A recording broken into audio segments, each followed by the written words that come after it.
एक सेठ और सेठानी रोज सत्संग में जाते थे। एक सेठ और सेठानी रोज सत्संग में जाते थे। सेठ जी के एक घर एक पिंजरे में तोता पाला हुआ था। तोता एक दिन पूछता है कि सेठ जी, आप रोज कहाँ जाते हैं? सेठ जी बोले कि सत्संग में ज्ञान सुनने जाते हैं। तोता कहता है, सेठ जी संत महात्मा से एक बात पूछना कि मैं आजाद कब होऊंगा? सेठ जी सत्संग खत्म होने के बाद संत से पूछते हैं कि महाराज, हमारे घर जो तोता है उसने पूछा है कि वो आजाद कब होगा। संत जी ऐसा सुनते ही बेहोश होकर गिर जाते हैं। सेठ जी संत की हालत देखकर चुपचाप वहां से निकल जाते हैं। घर आते ही तोता सेठ जी से पूछता है कि सेठ जी संत ने क्या कहा। सेठ जी कहते हैं कि तेरे किस्मत ही खराब है जो तेरी आजादी का पूछते ही वो बेहोश हो गए। तोता कहता है, कोई बात नहीं सेठ जी, मैं सब समझ गया।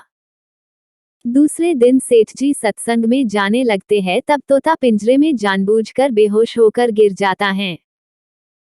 सेठ जी उसे मरा हुआ मानकर जैसे ही उसे पिंजरे से बाहर निकालते हैं, तो वो उड़ जाता है। सत्संग जाते ही संत सेठ जी को पूछते हैं कि कल आप उस तोते के बारे में पूछ रहे थे ना, अब वो कहाँ हैं? सेठ जी कहते हैं, हाँ महाराज, आज सुबह सुबह वो जानबूझकर बेहोश हो गया। मैंने देखा कि वो मर गया है, इसलिए मैंने उसे जैसे ही बाहर निकाला तो वो उड़ गया।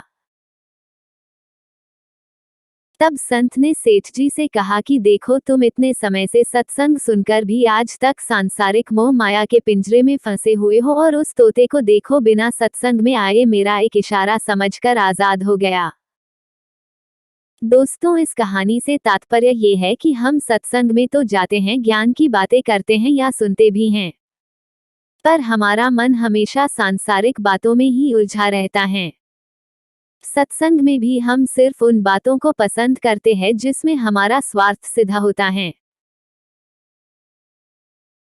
जबकि सत्संग जाकर हमें सत्य को स्वीकार कर सभी बातों को महत्व देना चाहिए, और जिस असत्य, झूठ और अहंकार को हम धारण किए हुए हैं उसे साहस के साथ मन से उतार कर सत्य को स्वीकार करना चाहिए।